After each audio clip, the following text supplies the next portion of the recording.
Welcome to Politics Done Right. I am your host, Egberto Willies. This is a progressive program that will take the mystery out of politics. This is the program that will encourage you to make sure government becomes we the people. Whether you are liberal, progressive, conservative, or otherwise, you get to air your point of view. We are an independent media outlet that, unlike mainstream media beholden to corporations, we only owe allegiance to you. Remember, you can also send me a tweet at EGBERTOWILLIES. That is at Egberto Willies. Let us engage. It is Politics Done Right. Welcome to Politics Done Right from the studios of KPFT 90.1 FM, Houston, your community radio station. We have a great program for you today. Writer Arturo Dominguez is with us here today, but check this out with Ted Cruz. Encourage you. I gave a half-hour speech today in the NRA committee. Because there are actually a lot of laws. Yeah, but can you tell me, like, I have a young daughter, and why you can't support stronger gun laws? Because the laws background checks. Tell me about background checks. What about background checks? Background checks. Can we do background checks? Sir? Is it so hard? All right, you don't want to listen to me? But is that so hard? No, I do. No, you actually don't. Go ahead. So, if you look at the laws, the Democrats are going to, they wouldn't stop them as well. Do you know this shooter waited until the day he was 18? Why is it so hard to support stronger gun laws? But background checks wouldn't stop this shooter. So you know what would have? The bill that I introduced. We can make it harder for people to get guns in this country. Sir, you know that. No, you know that. But you stand here. You stand at the NRA convention. It is harder. When there are more guns to stop gun violence. Ignorance and hatred. It is not ignorance. You don't know what you're talking about. We are in this country and there are guns everywhere. And there are kids dying. There are kids dying. Why is it? Why? Hey. Okay. He's just talking. Why did this keep happening? Tell me why in his face. And why did you come here to the convention? You need to back up. You need to back up. Why? When 19 children died. 19 children died. That's on your hands. That is on your hands. Ted Cruz, that's on your hands. I'm here today with the one and only Arturo Dominguez. Who is Arturo Dominguez? Arturo Dominguez is an author, a writer, an activist, known on Twitter as Extreme Arturo. Listen, folks, follow this guy. Go to Medium, follow Extreme Arturo, because I'm going to tell you, if you want to learn about what's happening in today's world, in today's America, in today's hemisphere, listen to this guy, Arturo Dominguez. Welcome to Politics Done Right. How are you doing today, sir? Man, great. Good to be here. Always love coming on the show. Well, man, I love having you because, every time you're here, it's a learning experience. And today we intend to keep that flow up. Recently, by the way, our hearts go out because at the time of the taping of this program, at this point, there are 14 dead kids killed by gun in Uvalde, Texas, and one teacher. It is sad that we're seeing that. First of all, what's your first impressions on that? Before we get into any technicalities, Arturo, what's your first impressions? My first impressions obviously, go out to the families. I can't imagine.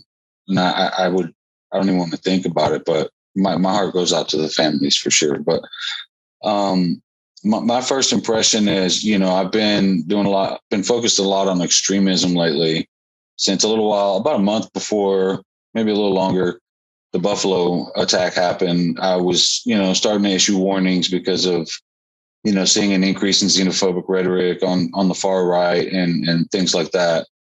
What happened today, at the school, I don't know that, it's obviously some form of extremism, right? To get to that level, to somebody acting that way. But at some point it all ties back because there's so much extremist stuff going on out there. well, we may never know what this guy's motivations are because apparently he was shot and killed. So, you know, we know that it seems like based on his name alone, my assumption, it seems like a Hispanic guy, 18-year-old. You know, one of the things I talk about was how, what I've been talking about recently is how like Latinos and even some Black people and stuff, they get hooked in by some of this nationalism stuff, you know, and you know, I don't know, they get sucked in, you know, they use different tactics to like draw on our people, and sometimes it works, you know. So, you know, again, like, you know, it screams extremism to me. But to what extent, you know, is it the extremism I track? I kind of doubt it. You know, it's probably not the hate group type, you know, Civil War type. Maybe it was. I don't know. It's hard to tell. The interesting thing about it is all, and I'm glad that you brought up that, you know, it seems so far based on just name alone, from what Greg Abbott put out there, according to what you were telling me that you saw on the news thus far, is that the name of the person seems like it would make him a Latino. We don't know for sure yet. We're speculating right now, and by the time we air this, we would probably know a few more details.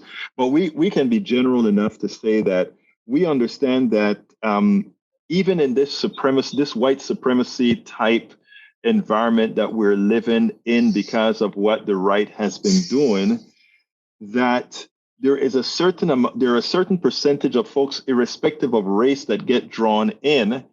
And to put it bluntly, Arturo, some feel it an honor that, well, I am the exception. They want me, and I become one of their largest advocates. Your thoughts on that? Because that is what I have seen with a lot of Latinos lately, and believe it or not, many Black folk as well.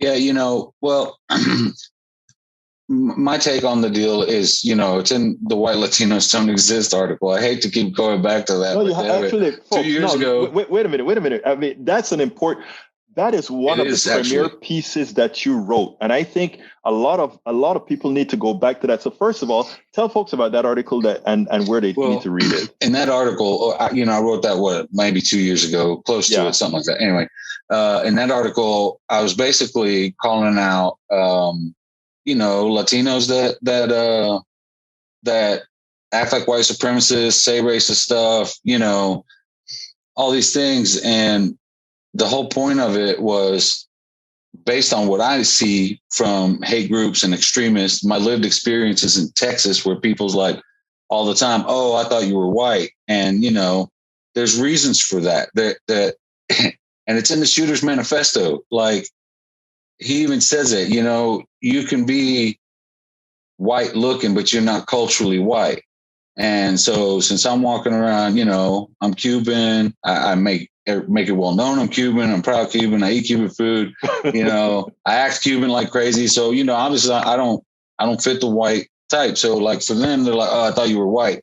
And, you know, because I speak Spanish and stuff, all of a sudden I'm not, even though last time I checked, you know, I look pretty freaking white, right? But so yeah, when I say that white Latinos don't exist, I kind of say, in the sense, I'm saying that they can't, because in American society, like, you know, even people on the street, like, oh, I thought you were white. And then you got the Shooter in the Manifesto about, you know, you could be culturally white, like Enrique Tarrio, but since he's Black, he'll never be white.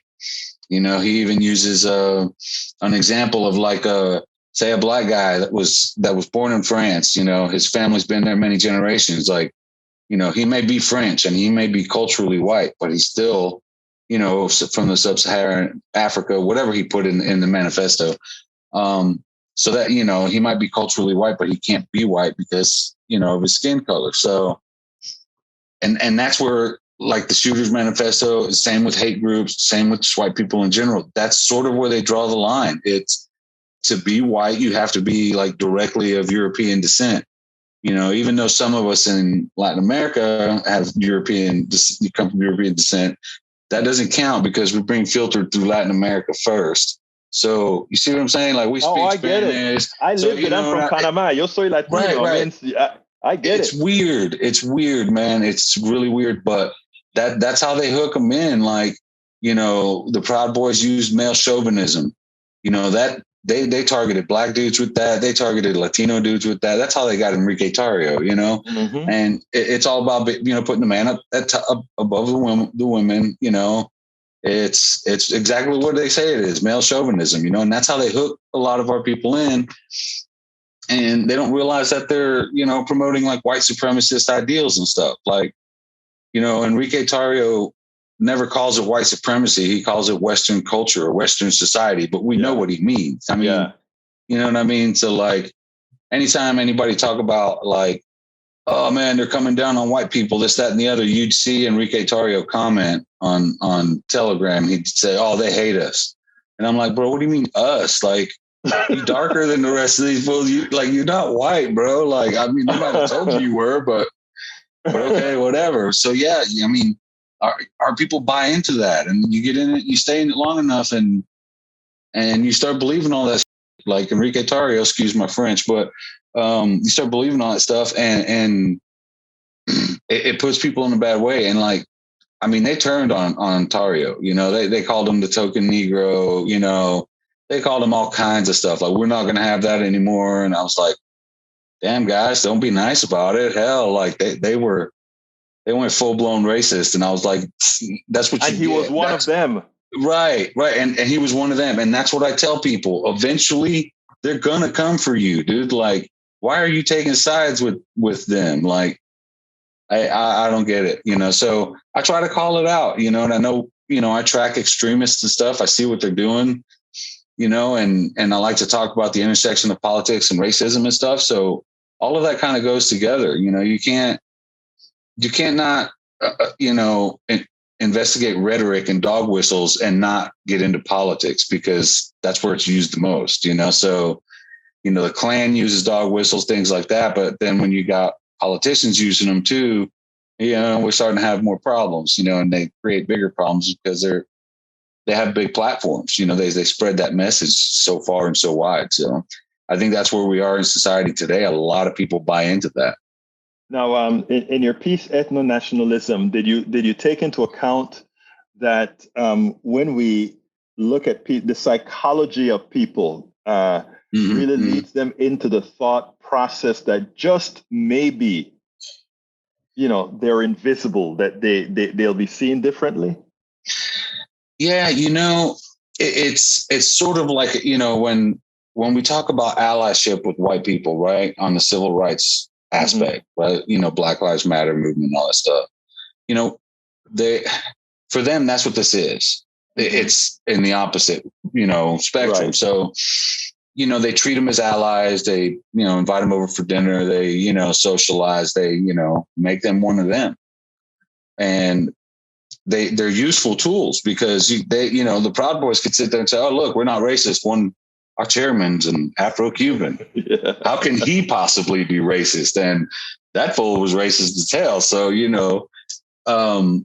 so yeah, like, they become more of a tool to basically just send out a mixed message, to try to cover their own tracks, to try to throw people off. And, when the Proud Boys are saying that they're, here to protect Western society and these blah, blah values, chauvinist, whatever. I'm not going to get into all that, but yeah, when they try to promote that, I mean, that's what they're talking about. They're talking about white supremacy. They say colonialism is the best thing that ever happened to the West. Like, come on, man. Like, it is interesting, because I wrote a piece a few days ago, actually. And the title of the piece that I wrote was actually called "My Message to Those Who Believe Challenging the Fallibility of the West is a War on the West." Right. I read that. And the idea behind that was, we have given these guys agency of where it doesn't belong. In other words, what is the Western world, right? Who created the Western world? I mean, folks like to activist white is Western world and vice versa, and not realizing that the Western world is it's really the coalition of the attainments, the intellect, and everything of people from all over. The colonizer then colonized and imparted the colonizer colonized and took. It Right. took knowledge. It took technology. It took all these things. If we go technology after, it's amazing because you'd hear things like, I've never seen a thing somebody of whatever culture develop. And then you start looking at things and you say, well, let me see. The Chinese did gunpowder. The first Right. open heart surgery was done by a black dude in South Africa. And, and then you start naming all these things and you realize that no culture, no race has a monopoly on intellect, a monopoly on intelligence, a monopoly on any of these things, right? Right. But we let them slide. Like this guy went on Joe Scarborough, and he started to say, yeah, we need to examine that we did bad things, but we did some bad things, but there are great things that we did that made this world a better place. And I haven't answered him yet, but a guy came on he left a note. I think it's a black guy actually left a note trying to explain to me why capitalism and all these things, the trajectory is actually good. When I'm saying, I am sorry, the trajectory is not good. The trajectory is to take more power from you. We've learned how to do it antiseptically. Right. So I mean, your thoughts on this glorification, on this false Western world that never really existed? And I've actually put thought into this because, if I'm ever in a situation where, I'm having a discussion with a Proud Boy, for example, about Western civilization, how do they justify the genocide of how many peoples? You know what I mean? Just taking people's histories and names and cultures, in the slave trade, they wiped out so many. I mean, we're still doing it. So, I mean, the colonialism expansion is still happening in Latin America. So, yes. So I mean, they're taking land from indigenous people, wiping out their culture. That's, cultural genocide is genocide. I mean, you're taking away their entire histories and stuff. Mm-hmm.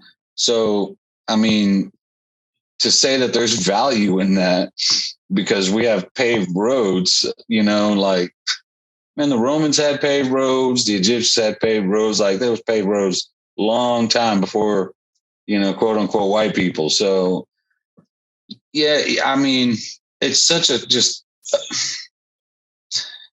it's a false, it's an argument that really doesn't have any merit. And the thing is, there's a guy in 2014, right? He tried to reform the KKK, tried to get people of color recruited in there, and this was like in Michigan or something like that. And, the language that he used in 2014 is the exact same language the Proud Boys use. So, he said that this is more about nationalism, about basically it's America first, things like that. And again, I don't know, America first is just more unfettered capitalism, basically. But yes. But as far as, how these hate groups push it, I mean, you see it like when they use propaganda in Cuba, right? They promote capitalism like it's, infallible, right? Like there's absolutely nothing wrong with it. But they never tell you about, how many people living on the street here, something they don't have in Cuba. They don't tell you about the 12 million kids that don't know where their next meal's coming from. This whole capitalism is so good and colonialism is so good. It's just it's a logical fallacy. You know what I mean? The whole argument turns on itself the minute you challenge it. And, I guess that's probably why they don't let many people challenge them. I am glad that you made that comment. That's why they don't make people challenge it, because when I'm doing my program and I'm inside of my room, we have to listen to a lot of folks on the right say things like capitalism may not as good as you want it to be, but it has taken more people out of poverty than any other system. To which I also say, and it has killed more people and put more people in poverty than any other system as well.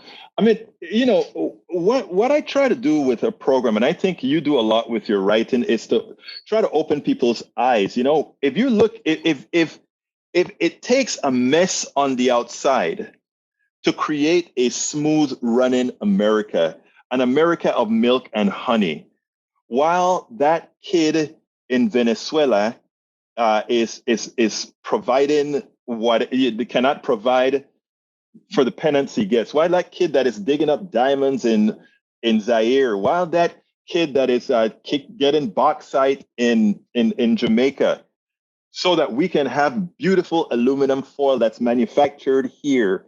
Where the added value doesn't go to those who mine it. I mean, there are all these things that capitalism actually does that Americans themselves don't see it. So it's easy for them to just say it's the best system since apple pie, forgetting that we invaded Haiti and controlled Haiti for 20 years, charged them for their invasion. Right. For their freedom. Yeah. And no, well, in the case of Haiti, France charged them for their free. Yeah. I sit down there and there's a great article. I had known about it before. There's a great article in the New York Times called Ransom. There's a series out, started yesterday. Oh, okay. Yeah. I saw it. Yeah. And it is amazing. I mean, it's a long read and it's a multiple. I've only gone through probably 20% of it. But the truth of the matter is the gall of these people and the reason they get away with it is, like I tell you all the time when we're not on air, they don't read enough of your stuff. They don't read enough of my stuff. They don't read enough of stuff that other people are out there telling the truth, right? Saying these are how things really are. So what do you think about, how do we try to mitigate this? Well, capitalism can't function without the exploitation of labor at some point, right?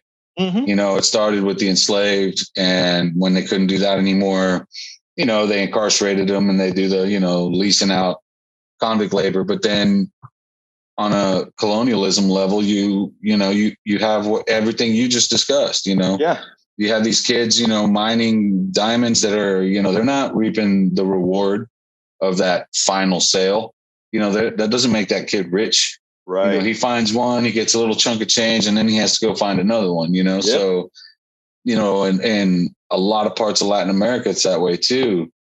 So, yeah, that's the biggest problem with capitalism that I see is that with unfettered capitalism, I should say, because it can't function without exploited labor. It has to have exploited labor. We have migrants in the fields here. We have migrants in the field in Brazil. We have migrants in the field everywhere. So, yeah. And, when it comes to countries like Cuba and Venezuela, it's because they can't exploit it. So, they try to make sure they fail. So, they tried it with Bolivia, We'll be right back with Arturo Dominguez. I hope you're enjoying this talk. Please get one of my several books out there. As I see it, Class Warfare, the only resort to right-wing doom, for a contribution of $120. It's worth it. How to talk to your right-wing relatives, friends, and neighbors for a contribution of $120. How to make America utopia, take away the economy from those who rigged it, for a pledge of $120. Get any two of those books for $200, any three of those books for $250. The contributions for my books go directly to support our station, KPFT 90.1 FM. Alternatively, folks, please get your basic KPFT only membership for $40, a Pacifica only membership for $25, or choose from one of our many other gifts for your contribution. Just go to kpft.org, choose Politics Done Right for the program, and select an option either for our books or something else to support the station. It is definitely worth it. And we're back. You just said something magical there, right? Because I try to preach that on our program. Most of the people on my program, they have been taught to hate Hugo Chavez. And I knew about Hugo Chavez from its inception. I know about Hugo Chavez when he tried to create the United States of South America. I know Hugo Chavez when Hugo Chavez was trying to create a currency that many people use down there. Hugo Chavez was the banker of choice for Brazil, Argentina, and a few others when the petrodollars were running. So the problem that America has with Venezuela is one they will never tell you. And I want you to posit this. Venezuela is sitting on the largest pool of oil in the world at this point in time. They don't talk about it much. They don't talk Right. about it much anymore.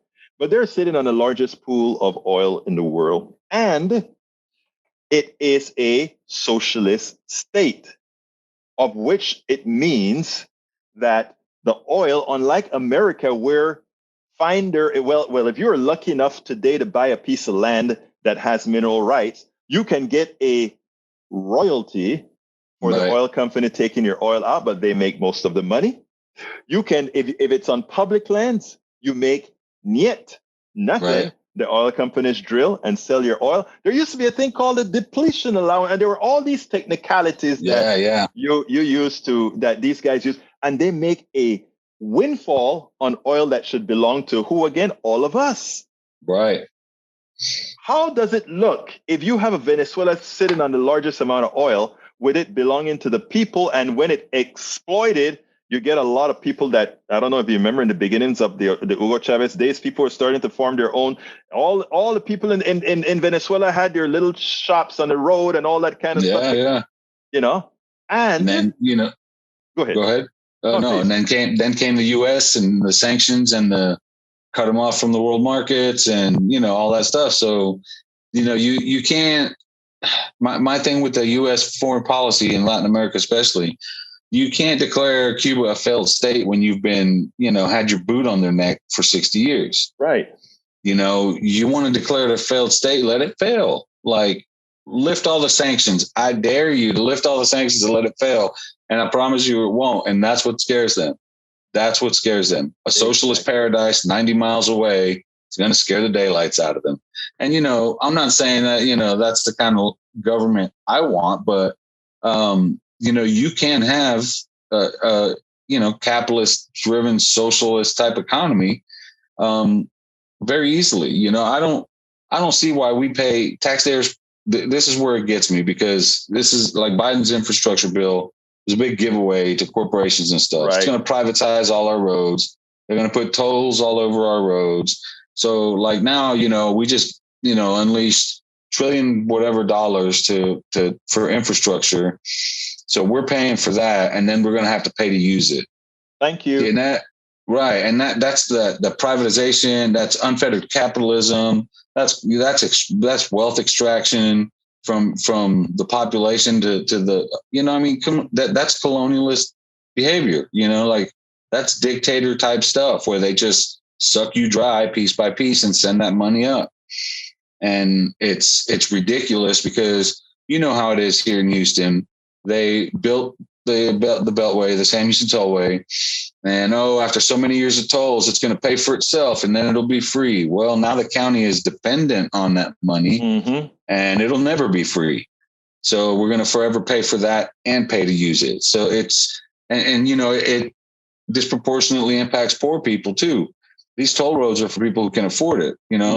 Poor people, where are they stuck? They're stuck on the feeder roads and on surface streets where all the smog is and all the pollution is. So, it opens up the door to this environmental racism and things. So like it's this huge ripple effect that goes, black on, it goes, down on us, and then all the money goes to the top. So it's a rigged system, like we built the internet infrastructure, right? And we have to pay to use it. We have to pay access fees. We have to pay a third party to get us a cell phone and provide us access to, their towers. They all lease the same towers from each other. So like nobody has a bigger map, everybody has the same stuff. So it's like, and it's all oligopolies is what they call them, because since it's not a monopoly, you have three companies running every industry. They can fix prices. They can do, all that stuff. And all it does is prey on the poor disproportionately more than everyone else. And that is a word that we have to get out, because the truth of the matter is these people they have the fund, they control the media, they have the funds to fund the media and be able to tell the story that they want to tell. Now we have to try harder in the way that we tell the story, because when America, I always said that one of my biggest fears is when those who continue to vote against your interests realize that they've been had. And unfortunately, they are armed. Yeah. And, it's tricky because the people that are voting against their interest are voting based on, biases, racism. By they're basing it on, oh, we're being invaded at the southern border, which, clearly we're not, because it's not an armed battalion. You know what I mean? Like, come on now. There's no invasion. Okay. So, yeah, that's what people on the right, that's what it is now. I said that, in that ethnonationalism is the new conservatism for Latino rebels. That's what it is. Conservatism nowadays is really based, and I'm not saying every conservative is like this, but the platform, the politicians, the rhetoric, the just nonsense. Every time I hear some political ad and I hear the left or something in the ad, I just laugh. I'm like, Jesus Christ, people buy this stuff. I heard my brother do the Let's Go Brandon thing or something. Like when he was here a couple of weeks ago, I was like, really? Like, you fell for that? Like, I mean, who cares about? Were you able to talk to him, or you weren't able to? Yeah, we talked a little bit, but he really didn't want to talk much. So, I'm guessing he probably just didn't want to be challenged. But right, they're supposed to be coming over. I'm probably going to see him again soon. So we all have our right wing relatives. I have one sister that is actually a right winger, and I always, when she comes to Texas, I always say, I would like to leave you in Viter at night. No way, dude. Leave you at Viter, Texas at night. No way. And see how people feel about you out there. Yeah, that's scary. That's scary. I even for what's his name with the Proud Boys. What's his name? Enrique Tarrio. Put Tarrio in Viter, Texas at night alone. Man, yeah, that changes mine. That would change his mind real quick. I think I'll put what's her name? The girl Candace Owens. Candace Owens. Put them there. Put them there. And I tell you, better than that, let her go to Viter, Texas, and hug her very nice husband. And see what happens, Man, that would change their mind. Drop them off anywhere, basically in East Texas. Like, that's not a city. That's not a city. I mean, there's a lot of places all in the piney woods over there. And it's kind of creepy. It's creepy. I used to ride in the piney woods. I made sure there were 4 white guys around me when I ride when I cycle, and they knew it. We had fun with it. We had fun with, well, like, Berto, you got to keep up with us now. That's funny. Don't let us have to leave you out here, Egberto. Hilarious. Hey, I bet the adrenaline will start flowing then, brothers. Yeah, right. You're my white brothers. Yeah, no kidding. But serious, look, we are going to change this, but right now that stuff, 3 steps ahead, 2 steps back, 3 steps ahead, 1 step back. I mean, we backslide some, we go up, and right now we're in that backsliding thing. And the thing about it is, if we don't arrest it soon, we have to be careful that the backslide doesn't go back to previous territory. Yeah, that's one of the things that worries me. Especially particularly with extremist language coming from politicians. Like, Ali said in a talk recently that Black men are killed by police more frequently than they were lynched from back in the day. Who said that? Lynching Allison. Oh wow! I didn't know that. And and it's true. And that shocks me because what qualifies as a lynching, right? I wrote an article, What Defines a Lynching, a while back. And I always reference Ibram X. Kendi's article in The Atlantic from 2019 called A Lynch Mob of One. And in that article, he talks about exactly what happened in Buffalo. You got a guy with a high-powered rifle, get fire rounds at a rapid rate, killing Black people, and he's essentially a lynch mob of one. And the only thing he needs is that one weapon. To me, and I dare not throw that word out there too, loosely because of what happened. And out of respect for the families, I try to be careful about what I say. But there's a lot of things we really, really have to address. And this, I think, is one of them. In the anti-lynching bill, is there a provision in there that says that what happened in Buffalo qualifies as a lynching? Because he went to hunt black people. Yes. That was his motivation. Wasn't a damn toothache. It was, he went to hunt black people. He drove 4 hours, whatever, there was some serious intent there. So that's a lynching, man. That is a lynching. And I've felt that way about Dylan Roof. Had there been a lynching bill, would he have been charged for lynching? Mm-hmm. Or is lynching only defined as what it used to be with the string, with the rope? Yeah, what people commonly think. Like, Emmett Till was lynched. He wasn't hung from a tree, right? Right. Why does that? We don't need a pre-qualifier. We need the motivation. The motivation was for the Buffalo shooter, the Buffalo terrorist. The motivation was to kill black people en masse. That to me qualifies as a lynching crime. As it's definitely a hate crime, obviously, but whatever is in the anti-lynching bill, which I haven't really had a chance to read, because I have my opinions on that too. But I don't know if that qualifies, under that kind of language, but it should. It should qualify. Should. Technically speaking, it should qualify because and actually it's pretty much it's worse, right? One is because you can do it so fast, and so right. This guy, you can't say it was economic anxiety that drove him to do this, or the suggestion of the toothache that went viral on Twitter the other day. You can't make that argument when the guy had $5,000 worth of gear in his car. And a manifesto. And a manifesto. And he came from a, relatively wealthy neighborhood, from what I understand. And it wasn't, you can't claim economic anxiety. Come on, man.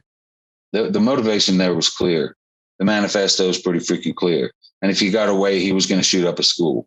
That's what scares me was, if he got away, he was going to shoot up a school. Now this dude shoots up a school. Yeah, he finished his job, right? If there's a connection there, I'm going to shit myself.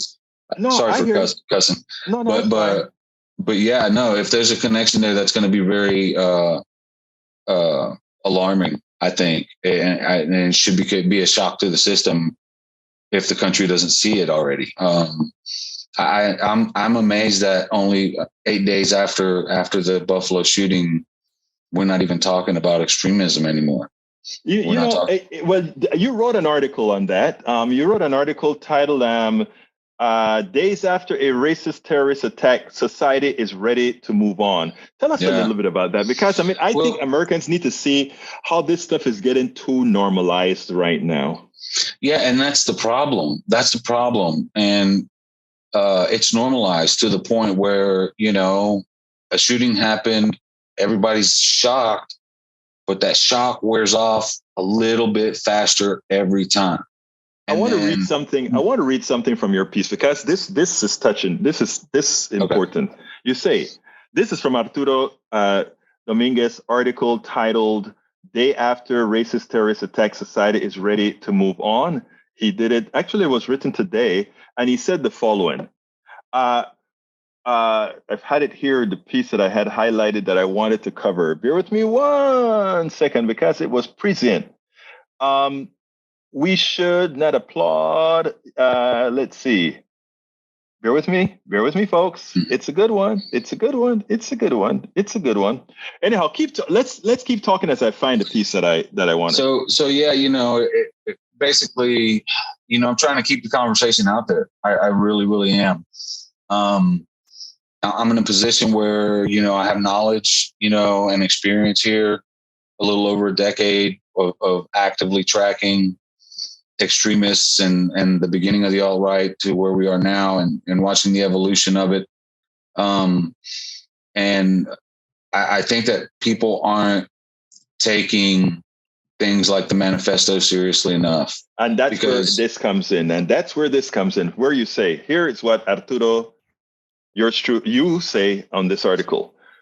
Lone wolves are a myth. White men are radicalized by the words of and deeds of those that came before them. They associate with specific crowds and discuss extremist ideas and express their hate for non-white people.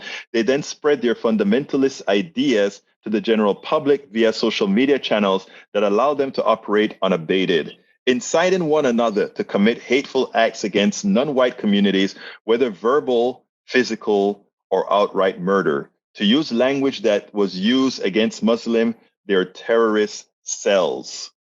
And I love how you associate that. These are terrorist cells, and we should treat them as such. They absolutely are. You're not going to convince me the Buffalo shooters are lone wolf. You're not going to convince me any of these shooters are lone wolves. They're being radicalized somewhere. They have connections somewhere.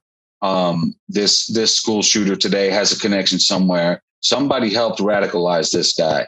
It didn't happen by itself. So somebody started opening the doors and opening their eyes. So if it was, and I hate to bring up Tucker Carlson, because I feel like talking about Tucker Carlson and Fox News is sort of sweeping the issue under the rug, because it's so much deeper than that. But if this guy saw Tucker Carlson talk about the Great Replacement Theory, for example, I'm not saying it's associated with that, but let's say the Buffalo shooter, the Great Replacement Theory, say he got his information from Tucker Carlson, even though he didn't. Say he got it from that. Then he goes online and there's troves of information that seemingly validate what Tucker Carlson says. It's all bull, but some of them look like actual studies. You got the Center for Immigration Studies that, Southern Poverty Law Center says are a hate group. And I concur. They're a freaking hate group. They're part of the John Tanton Network or whatever however you say that guy's name. That guy was a big believer in the Great Replacement Theory and things like that, and wanted to, lock down the country from immigration and stuff. So they produce studies that flat out lie, but they validate things that Tucker Carlson says. So I think it's a big issue that people are just not discussing, and you have to look deeper than what it is. And if some people read the manifesto, they'd be shocked, because I assure you that's what their conservative family members sound like. Maybe I didn't read it yet. Did you read the whole manifesto? What is it? Yeah, 168 pages? 180, yeah. There's a lot. I mean, as far as readable content, because there's a lot of pages that are just memes, that are full of memes. Okay. Anti-Semitic stuff, a lot of that. But, if you read through the thing, it might take you a little while. It's I would say more like 110 or 120 pages worth of reading.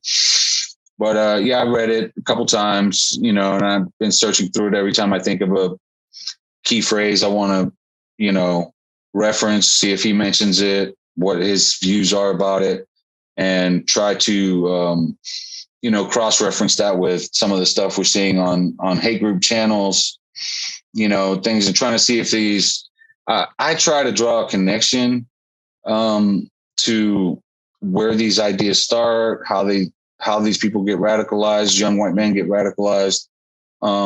It starts very basic, and it grows. And I don't recommend looking at the memes. They're just really hateful and right.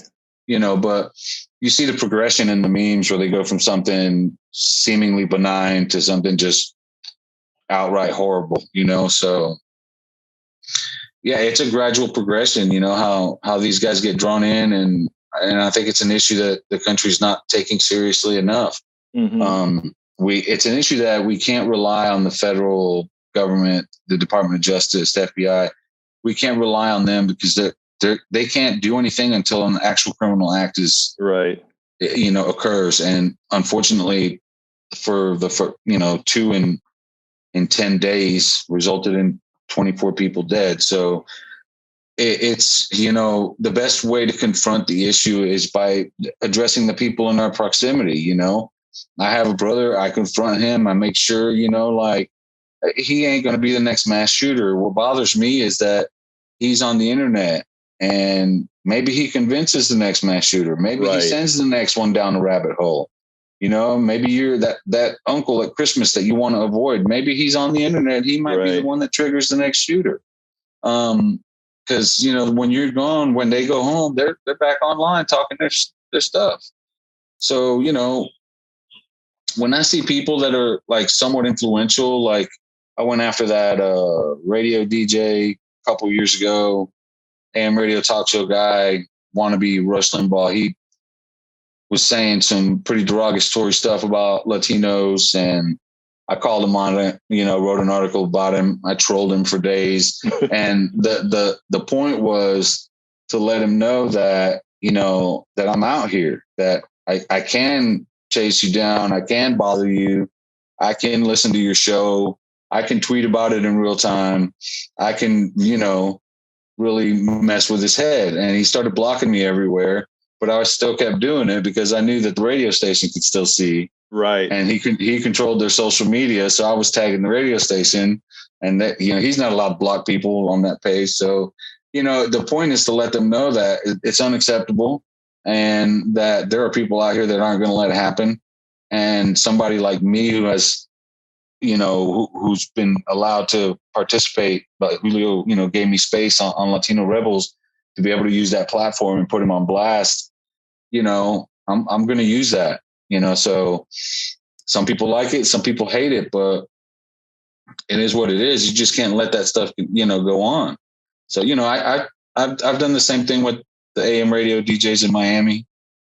You know, they spread a lot of misinformation. And they broadcast live, right, on Facebook, and I'll get on there and I start posting comments, and it pops up on the screen, so everybody who's watching it via social media, you can see my comment.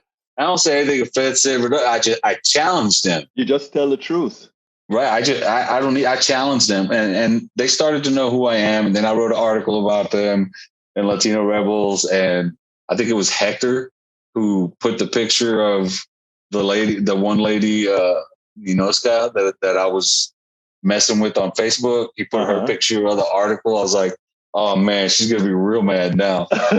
And so I listened to her show waiting for her to blast me and stuff, and she didn't. So I was like, but I was, you know what she did know? She did know that she gave you notoriety, people would start listening to you and say, I wonder what is Arturo saying? Is it right?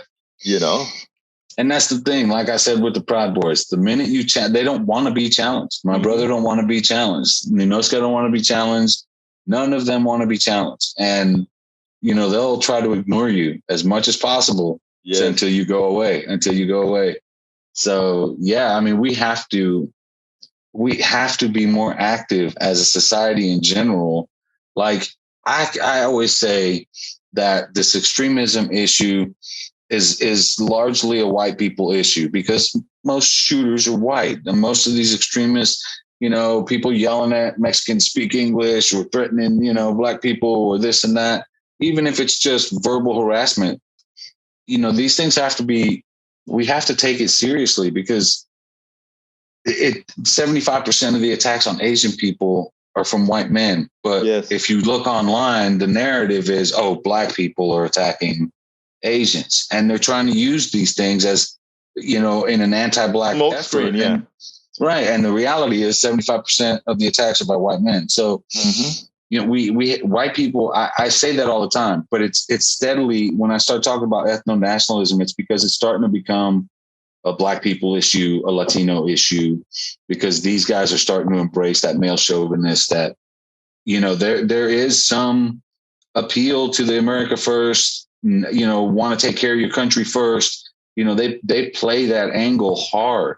And it's hard. But Arturo, it's also as a black man, as a Latino, as a Caribbean man, who, you know, the struggles that you have to go through.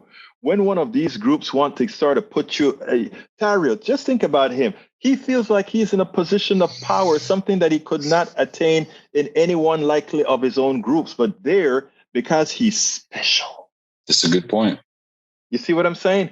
That's a And good there's point. something about even when we look at Candace Owens and those folks, they like being the minority of minorities because they feel special. It's not that they feel like there's something about them that's different. I remember, and I tell this, and if, after this, I'll ask you to tell us a little bit about how folks can read it, about all the great stuff that you're out there writing. But I just want to tell a quick story. I mean, you know, I'm black, I'm Latino, I have an accent, all that good stuff. And I remember many a times I would go to different places, and you know, unless I open my mouth or speak Spanish, everybody looks at me as just a African American brother, right? And I remember a white guy saying, "Oh, you're different," and you know, they were trying to make it give me that impression of being I'm different, so you know, I can be sort of in the club. I mean, and you know, deep inside, I know what was going on because I know a lot of brothers, African American or otherwise, that take that in as like, I'm getting that special treatment. I'm special.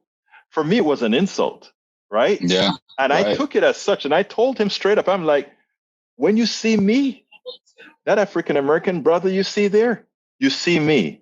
That Afro Latino you see from Cuba, or from the Dominican Republic, or from Costa Rica, Honduras, or Guatemala, you're seeing me. Right. Okay? So don't think there's nothing special about me. I just happen to land on a different shore. Yeah. That's a great way to put it. You see what I'm saying? That's all. I just happen to drop on a different shore. But if you don't like that folk, there's something about me you can't like either. Right. You see what I'm saying? So I try to. The thing about it is, it's not only white people you have to convince about that. It's Black Americans you have to convince about that as well, because they know the dynamics that white supremacists try to place in between. Let's say they're born African, the Latino, Afro-Latino, the Black, the African American. And the truth of the matter is, it always seems like the African American get the short end of the stick. Right. You know. But anyhow, Arturo Dominguez, please take some time. I want folks to. First of all, let me just tell you, I love your writing. You do not hold back. You're frank. You are honest. And I think you are one that everybody should be reading. Sometime you're going to get people upset. Yeah. But if you're not doing that, you're not making people think. And I think you make people think. So tell us all about the different ways people can get to your writings, to your literature. Well, I mean, you know, use Extreme Arturo. You could pretty much find me anywhere. It's Extreme Arturo on Substack, on Medium, Facebook, Twitter, Instagram. I'm all over there. Trying to get the Substack thing going. So, you know, to appreciate some follows over there, because I know a lot of people are on Substack these days. You know, trying to promote work, man, trying to get stuff done, hopefully get some paying subscribers. So folks, please, if you look up Extreme Arturo and go to his Substack, and if you have the wherewithal, you know, become a paid subscriber. Likewise, do the same on Medium.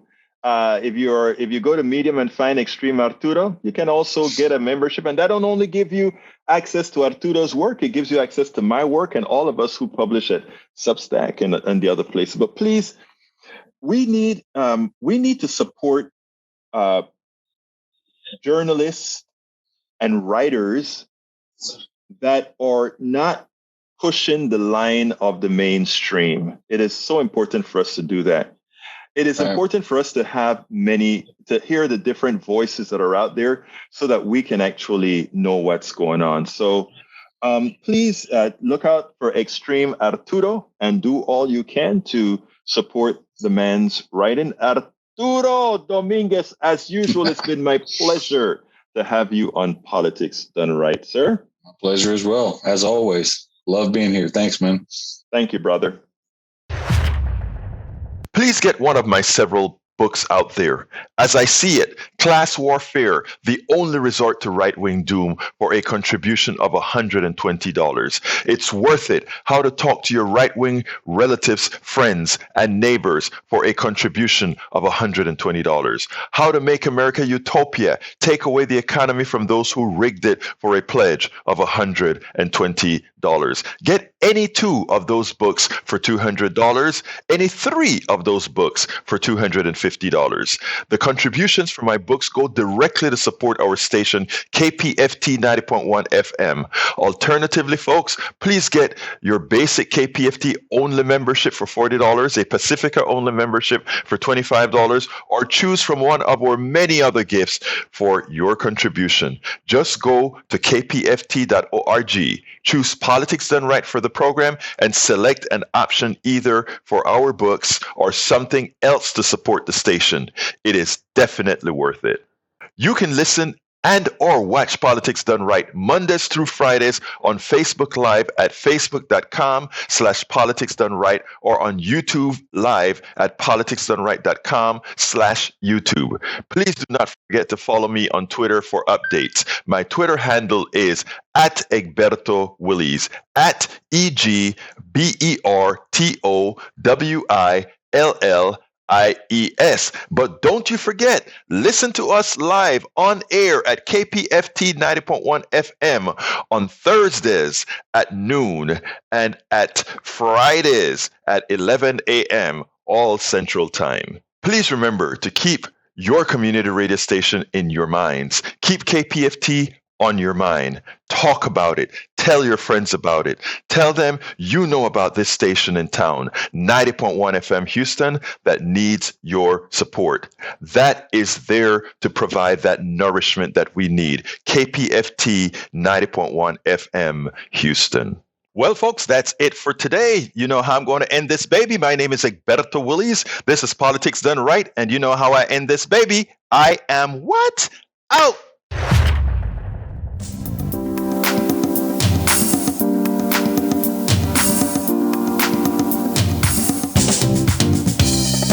Welcome to Politics Done Right.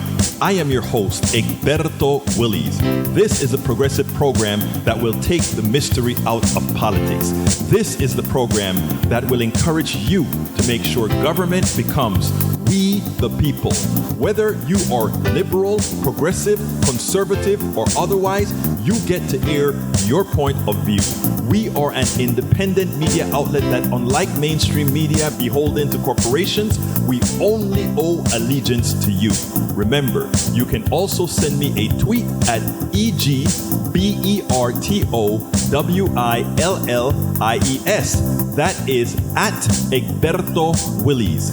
Let us engage. It is Politics Done Right.